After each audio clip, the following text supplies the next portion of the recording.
Om Shanti 21 August 2026 प्रातः मुरली बाबा कहते मीठे बच्चे बाबा मीठारू मीठा साकारीन अटंती सेथिपाई आउ सबु कथा छाड़ी सेही बाबा को मने पकाइले साकारीन भली मीठा होइछिबो। बाबा मीठारू मीठा साकारीन अटंती सेथिपाई आउ सबु कथा छाड़ी सेही बाबा को मने पकाइले साकारीन भली मीठा होइछिबो। प्रश्न तुमे माने बाबांक द्वारा श्रीमत प्राप्त करी निज भितरे केउ संस्कार भरुछ? तुमे माने बाबांक द्वारा श्रीमत प्राप्त करी निज भितरे केउ संस्कार भरुछ? उत्तर भविष्यतरे बिना मंत्री रे सारा विश्व उपरे राजत्व करिवार भविष्यतरे राजधानी चलाइबार श्रीमत नेबा पाई ही तुमे माने एठाको आसीछ। बाबा तुमको एपरी श्रीमत देउछंती जहाँकि अधा कल्प पर्यंत कहार राय अर्थात परामर्श नेबार आवश्यकता नाही। राय सेही मानकु नेबाकु पड़ी थाए जहाँकर बुद्धि दुर्बल थाए। गीत तुम्ही हो माता पिता तुम्ही हो। ओम शांति। मधुर संतान माने गीत शुणिले एकथा किए कहिले जे मधुर रुहानी संतान माने निश्चय रुहानी बाबा ही कहि परिबे। मधुर संतान माने एबे सम्मुखरे बसिछंती ओ बहुत स्नेहर सहित बाबा बुझाउछंती। तुमे जानिछ जे रुहानी बाबांक व्यतीत समस्तंकु सुख शांति देई दुखरु मुक्त करिबा पई सारा दुनिया रे आउ केही नाहंती। सेथि पई दुखरे बाबांकु मने पकाई चलीछंती। तुमे पिला माने सम्मुखरे बसिछ जानिछ जे बाबा हमकु सुखधामर योग्य कराउछंती। सर्वदा सुखधामर मालिक कराउथिबा बाबांक सम्मुखकु तुमे आसीछ। एबे जानुछ सम्मुखरे सुनिबा और दूर रे रही सुनिबारे बहुत अंतर रहिछि। मधुबन रे तुमे सम्मुखकु आसुछ। मधुबन प्रसिद्ध अटे। मधुबन वृंदावन रे से माने श्रीकृष्ण चित्र देखाइछंती किंतु श्रीकृष्ण तो नाहंती। एठारे निराकार बाबा तुम सहित मिसुछंती। तुमको निजको घड़ी को घड़ी आत्मा निश्चय करने को पड़िबो। मु आत्मा बाबांक ठारू वर्षा नेउछि। सारा कल्परे एहा एकमात्र समय। एहा कल्पर सुनेली संगम जुग अटे। एहार नाम रखा जाइछि पुरुषोत्तम। एहा ही संगम जुग अटे जेउठी सबु मनुष्य मात्र के उत्तम हेउछंती। एबे तो सबु मनुष्य मानकर आत्मा तम प्रधान होई जाइछि जहा पुणी एबे सत्व प्रधान हेउछि। सत्व प्रधान हेबा द्वारा मनुष्य उत्तम हेउछंती। तम प्रधान हेबा द्वारा मनुष्य कनिष्ठ हेउछंती। तेणु आत्मा मानकु बाबा बसी सम्मुखरे बुझाउछंती समस्त अभिनय आत्मा ही करुछि शरीर नुहे। आत्मा और शरीर उभयर मिलन हेले अभिनय चली थाए। तुम बुद्धि रे आसी जाऊ जे मु आत्मा प्रकृत रे निराकारी दुनिया अथवा शांति धामर बासिंदा अटे। एकथा केही भी जानी नाहंती ना निजे बुझिछंती ना अन्य को बुझाई पारुछंती। तुम बुद्धिर ताला एबे खोली जाइछि। तुमे जानिछ वास्तव रे आत्मा माने परम धाम रे रहुछंती। ताहा निराकारी दुनिया एहा साकारी दुनिया। एठारे आमे समस्ते आत्मा अभिनेता अटु। प्रथमे आमे अभिनय करिबा को आसी थाउ पुणी क्रमानुसारे आसुछंती ओ जाउछंती। सबु अभिनेता एका संगे आसंती नाही। भिन्न भिन्न प्रकार अभिनेता आसंती और जाती। नाटक पूरा हेले समस्ते एकत्र होइथांती। एबे तुमको परिचय मिलिछि आत्मा प्रकृत रे शांति धामर बासिंदा अटे। एठाको अभिनय करिबा को आसुछि। बाबा सबु समय रे अभिनय करिबा को आसु नाहंती। आमे ही अभिनय करी करी तमो प्रधान होई जाइछु। एबे तुमको बाबांक सम्मुख रे मुरली सुनिबा द्वारा बहुत मजा लागुछि। निजे मुरली पढ़िले एते मजा आसे नाही। तुमे एठारे सम्मुखरे अछ ना। तेबे प्रथमे सत्ययुगी आदि सनातन देवी देवता धर्मावलंबी माने ही आसी थांती। तुमे जानिछ भारत देवी देवता मानकर स्थान थिला एबे नाही। चित्र देखुछ तेनु सेमाने निश्चय थिले। प्रथमे तो आमे देवी देवता थिलु निजर अभिनय को तो मने रखिबो ना भूली जिवो। बाबा कहउछंती तुमे एही पाठ करिछ। एहा हेउछि ड्रामा। नुआ दुनिया पुणी पुरुणा हेउछि। प्रथमे उपरु जो आत्मा माने आसी थांती सेमानी गोल्डन एज रे आसी थांती। एसबु कथा एबे तुम बुद्धि रे अछि ସତ୍ୟଯୁଗ ଆଦିରେ ତୁମେମାନେ ହିଁ ଅଭିନୟ କରିବା ପାଇଁ ଆସିଥିଲ। ତୁମେ ବିଶ୍ୱର ମାଲିକ ମହାରାଜା ମହାରାଣୀ ଥିଲ। ତୁମର ରାଜଧାନୀ ଥିଲା। ଏବେ ତ ରାଜଧାନୀ ନାହିଁ। ଏବେ ତୁମେ ଶିଖୁଛ ଆମେ ରାଜତ୍ୱ କିପରି ଚଳାଇବୁ। ସେଠାରେ ମନ୍ତ୍ରୀ ରହିବେ ନାହିଁ। ରାୟ ଦେବାବାଲାର ଆବଶ୍ୟକତା ନାହିଁ। ସେମାନେ ତ ଶ୍ରୀମତ ଦ୍ୱାରା ଶ୍ରେଷ୍ଠରୁ ଶ୍ରେଷ୍ଠ ହୋଇଯାଉଛନ୍ତି। ତେଣୁ ଆଉ କାହାର ରାୟ ନେବାର ଆବଶ୍ୟକତା ନାହିଁ। ଯଦି କାହାଠାରୁ ରାୟ ନିଅନ୍ତି ତେବେ ବୁଝାଯିବ ଏହାଙ୍କ ବୁଦ୍ଧି କମ୍ ଅଛି। ବର୍ତ୍ତମାନ ମିଳୁଥିବା ଶ୍ରୀମତ ସତ୍ୟ ଯୁଗରେ ମଧ୍ୟ ସ୍ଥାୟୀ ରହିବ। ଏବେ ତୁମର ଆତ୍ମା ସତେଜ ହେଉଛି। ଏବେ ତୁମ ସନ୍ତାନମାନଙ୍କୁ ଦେହୀ ଅଭିମାନୀ ହେବାକୁ ପଡ଼ିବ। ଶାନ୍ତିଧାମରୁ ଆସି ଏହି ସ୍ଥୂଳ ବତନରେ ତୁମେମାନେ ଟକି ହୋଇ କଥାବାର୍ତ୍ତା କରୁଛ। କଥାବାର୍ତ୍ତା କରିବା ବିନା କର୍ମ ହୋଇପାରିବ ନାହିଁ। ଏହା ବହୁତ ବୁଝାଇବାର କଥା। ଯେପରି ବାବାଙ୍କ ପାଖରେ ସମସ୍ତ ଜ୍ଞାନ ରହିଛି ସେହିପରି ତୁମ ଆତ୍ମାରେ ମଧ୍ୟ ଏବେ ସମସ୍ତ ଜ୍ଞାନ ରହିଛି। ଆତ୍ମା କହୁଛି ମୁଁ ଗୋଟିଏ ଶରୀର ଛାଡ଼ି ସଂସ୍କାର ଅନୁସାରେ ଆଉ ଗୋଟିଏ ଶରୀର ନେଉଛି। ପୁନର୍ଜନ୍ମ ମଧ୍ୟ ନିଶ୍ଚୟ ହେଉଛି। ଆତ୍ମାକୁ ଯେଉଁ ପାର୍ଟ ବି ମିଳିଛି ସେ ଅଭିନୟ କରି ଚାଲିଛି ଓ ସଂସ୍କାର ଅନୁସାରେ ପରଜନ୍ମ ନେଉଛି। ଦିନକୁ ଦିନ ଆତ୍ମାର ପବିତ୍ରତାର ମାତ୍ରା କମ୍ ହୋଇଯାଉଛି। ପତିତ ଅକ୍ଷର ଦ୍ୱାପର ପରେ କାମରେ ଆଣୁଛନ୍ତି ତଥାପି ଅଳ୍ପ ଫରକ ନିଶ୍ଚୟ ପଡ଼ୁଛି। ତୁମେ ନୂଆ ଘର ତିଆରି କର, 1 ମାସ ପରେ ନିଶ୍ଚୟ କିଛି ଫରକ ପଡ଼ିବ। ଏବେ ତୁମେ ଜାଣୁଛ ବାବା ଆମକୁ ବର୍ଷା ଅର୍ଥାତ୍ ସମ୍ପତ୍ତି ଦେଉଛନ୍ତି। ବାବା କହୁଛନ୍ତି ମୁଁ ତୁମକୁ ସ୍ୱର୍ଗର ସମ୍ପତ୍ତି ଦେବା ପାଇଁ ଆସିଛି। ଯିଏ ଯେତେ ପୁରୁଷାର୍ଥ କରିବେ ସିଏ ସେତେ ପଦ ପାଇବେ। ବାବାଙ୍କ ପାଖରେ କୌଣସି ଅନ୍ତର ନାହିଁ। ବାବା ଜାଣିଛନ୍ତି ଆମ ଆତ୍ମାମାନଙ୍କୁ ପଢ଼ାଉଛନ୍ତି। ପ୍ରତ୍ୟେକ ଆତ୍ମା ନିଜ ପାଇଁ ପୁରୁଷାର୍ଥ କରୁଛନ୍ତି। ମେଲ୍ ଫିମେଲ୍ ଅର୍ଥାତ୍ ପୁରୁଷ ସ୍ତ୍ରୀର ଦୃଷ୍ଟି ଏଠାରେ ରହେ ନାହିଁ। ତୁମେ ସବୁ ପିଲାମାନେ ଅବିନାଶୀ ପିତାଙ୍କଠାରୁ ସମ୍ପତ୍ତି ନେଉଛ। ସମସ୍ତ ଆତ୍ମା ଭାଇ ଭାଇ ଅଟନ୍ତି ଯାହାଙ୍କୁ ବାବା ପାଠ ପଢ଼ାଇ ସ୍ୱର୍ଗର ସମ୍ପତ୍ତି ଦେଉଛନ୍ତି। ବାବା ହିଁ ଆତ୍ମିକ ସନ୍ତାନମାନଙ୍କୁ କହୁଛନ୍ତି ହେ ଗେହ୍ଲା ମଧୁର ବିଚ୍ଛେଦୀ ସନ୍ତାନମାନେ, ତୁମେ ବହୁତ ସମୟରୁ ଅଭିନୟ କରି କରି ଏବେ ପୁଣି ଆସିଛ ନିଜର ବର୍ଷା ଅର୍ଥାତ୍ ସ୍ୱର୍ଗର ରାଜ୍ୟ ଭାଗ୍ୟ ନେବା ପାଇଁ। ଏହା ମଧ୍ୟ ଡ୍ରାମାରେ ନିର୍ଦ୍ଧାର୍ଯ୍ୟ ହୋଇ ରହିଛି। ପ୍ରାରମ୍ଭରୁ ପାର୍ଟ ନିର୍ଦ୍ଧାର୍ଯ୍ୟ ହୋଇ ରହିଛି। ତୁମେ ଆକ୍ଟର ପାର୍ଟ କରି ଅଭିନୟ କରି ଚାଲିଛ। ଆତ୍ମା ଅବିନାଶୀ, ଏଥିରେ ଅବିନାଶୀ ପାର୍ଟ ଭରି ରହିଛି। ଶରୀର ତ ପରିବର୍ତ୍ତନ ହୋଇ ଚାଲିଥାଏ, ବାକି ଆତ୍ମା କେବଳ ପବିତ୍ରରୁ ଅପବିତ୍ର ହୋଇଥାଏ। ସତ୍ୟଯୁଗରେ ହୋଇଥାନ୍ତି ପବିତ୍ର। ଏହାକୁ ପତିତ ଦୁନିଆ କୁହାଯାଉଛି। ଏବେ ସୁଖଧାମ ସ୍ଥାପନ ହେଉଛି। ବାକି ସବୁ ଆତ୍ମାମାନେ ମୁକ୍ତିଧାମରେ ରହିବେ। ବର୍ତ୍ତମାନ ଏହି ଅବିନାଶୀ ନାଟକ ସମ୍ପୂର୍ଣ୍ଣ ହେବାକୁ ଯାଉଛି। ସବୁ ଆତ୍ମା ମଶା ସଦୃଶ୍ୟ ଯିବେ। ବର୍ତ୍ତମାନ ପତିତ ଦୁନିଆରେ କୌଣସି ବି ଆତ୍ମା ଆସିଲେ ତାଙ୍କର କ'ଣ ମୂଲ୍ୟ ରହିବ? ବାସ୍ତବରେ ସେମାନଙ୍କର ମୂଲ୍ୟ ଅଛି।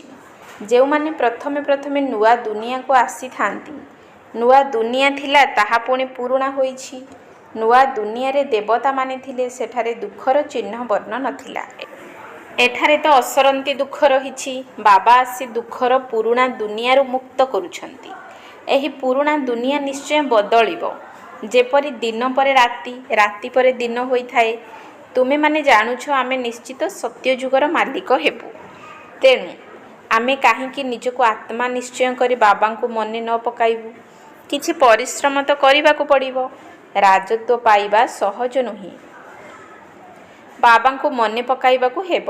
ଏହା ମାୟାର ୱାଣ୍ଡର, ଯାହାକି ଘଡ଼ିକୁ ଘଡ଼ି ତୁମକୁ ଭୁଲାଇ ଦେଉଛି। ଏଥିପାଇଁ ଉପାୟ କରିବା ଦରକାର। ଏପରି ନୁହେଁ ମୋର ହେବା ଦ୍ୱାରା ମୋର ସ୍ମୃତି ସ୍ଥାୟୀ ହୋଇଯିବ। ତାହେଲେ ଆଉ ପୁରୁଷାର୍ଥ କ'ଣ କରିବ? ନା, ବଞ୍ଚିଥିବା ପର୍ଯ୍ୟନ୍ତ ପୁରୁଷାର୍ଥ କରିବାକୁ ପଡ଼ିବ। ଜ୍ଞାନ ଅମୃତ ପିଇବାକୁ ହେବ। ଏକଥା ମଧ୍ୟ ଜାଣିଛ ଯେ ଏହା ଆମର ଅନ୍ତିମ ଜନ୍ମ। ଏହି ଶରୀରର ଅଭିମାନକୁ ଛାଡ଼ି ଦେହୀ ଅଭିମାନୀ ହେବାକୁ ପଡ଼ିବ। ଘର ସଂସାରରେ ମଧ୍ୟ ରହିବାକୁ ହେବ। ପୁରୁଷାର୍ଥ ନିଶ୍ଚୟ କରିବାକୁ ହେବ। କେବଳ ନିଜକୁ ଆତ୍ମା ନିଶ୍ଚୟ କରି ବାବାଙ୍କୁ ମନେ ପକାଅ। ତୁମେବ ମାତାଶ୍ଚ ପିତା ତୁମେବ। ଏସବୁ ହେଲା ଭକ୍ତି ମାର୍ଗର ମହିମା। ତୁମକୁ କେବଳ ଏକମାତ୍ର ଆଲ୍ଲାହ ବା ଈଶ୍ୱର ପିତାଙ୍କୁ ମନେ ପକାଇବାକୁ ହେବ। କେବଳ ମୁଁ ହିଁ ସାକାରିନ୍ ଭଳି ମିଠା ଅଟେ। ତୁମେ ମାନେ ମଧ୍ୟ ସବୁ ବ୍ୟର୍ଥ କଥାକୁ ଛାଡ଼ି ବହୁତ ମିଠା ସାକାରିନ୍ ଭଳି ହୋଇଯାଅ। ଏବେ ତୁମର ଆତ୍ମା ତମ ପ୍ରଧାନ ହୋଇଯାଇଛି।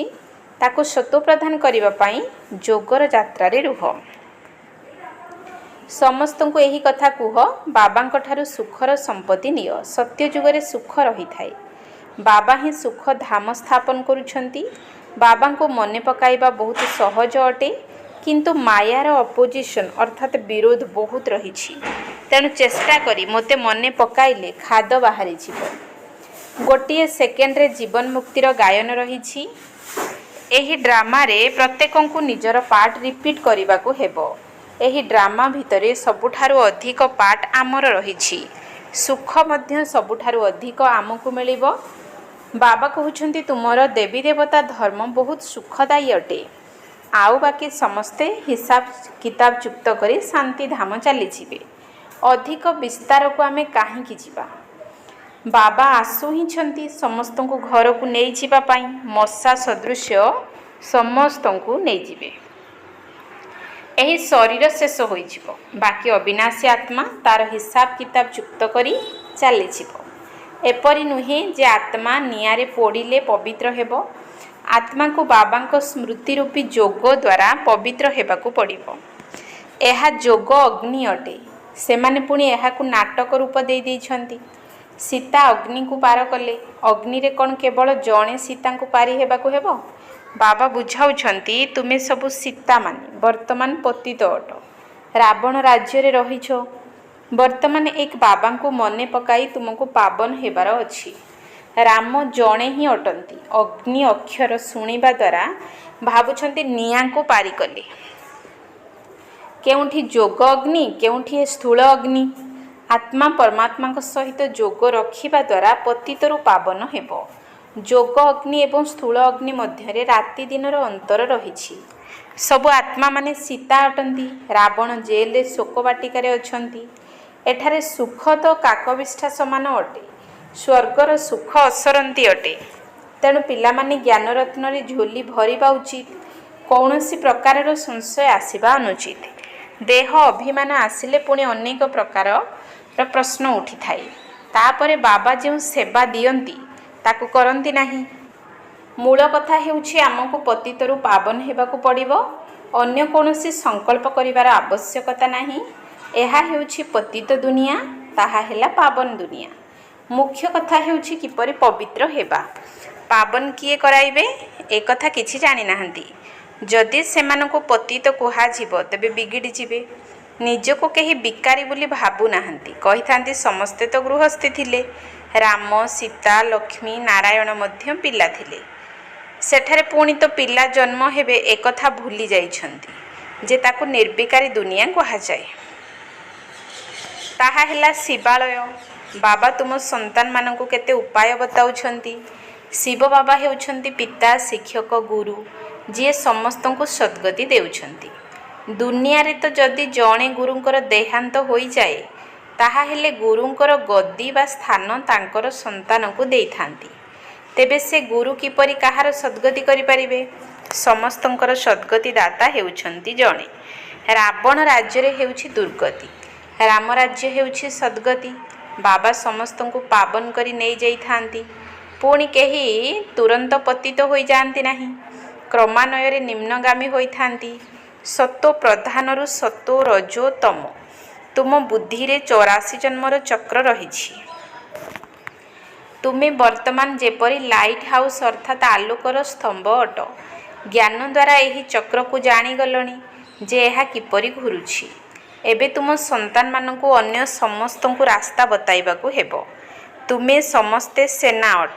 ତୁମେ ରାସ୍ତା ବତାଉଥିବା ପାଇଲଟ ଅଟ। ସମସ୍ତଙ୍କୁ କୁହ ଏବେ ଶାନ୍ତିଧାମ ସୁଖଧାମକୁ ମନେ ପକାଅ। କଳିଯୁଗ ଦୁଃଖଧାମକୁ ଭୁଲିଯାଅ। ଆମେ ତୁମକୁ ବହୁତ ଭଲ ରାସ୍ତା ବତାଉଛୁ। ପତିତ ପାବନ ଜଣେ ନିରାକାର ବାବା ଅଟନ୍ତି। ତାଙ୍କୁ ମନେ ପକାଇବା ଦ୍ୱାରା ତୁମେ ପାବନ ହୋଇଯିବ। ତୁମ ଆତ୍ମା ଉପରେ ଚଢ଼ିଥିବା ପାପ ଧୋଇଯିବ। ଭଗବାନ ବାଚ ମନ୍ମନା ଭବ। ଶିବ ଭଗବାନ ବାଚ ବିନାଶ କାଳେ ବିପରୀତ ବୁଦ୍ଧି ବିନଶ୍ୟନ୍ତି ଓ ବିନାଶ କାଳେ ପରମପିତା ପରମାତ୍ମାଙ୍କ ସହିତ ପ୍ରୀତି ବୁଦ୍ଧି ବିଜୟନ୍ତି। ତୁମର ଯେତେ ପ୍ରୀତି ବୁଦ୍ଧି ହେବ ସେତେ ଉଚ୍ଚ ପଦ ପାଇବ। ଦେହ ଅଭିମାନରେ ଆସିଲେ ଏତେ ଉଚ୍ଚ ପଦ ପାଇପାରିବ ନାହିଁ।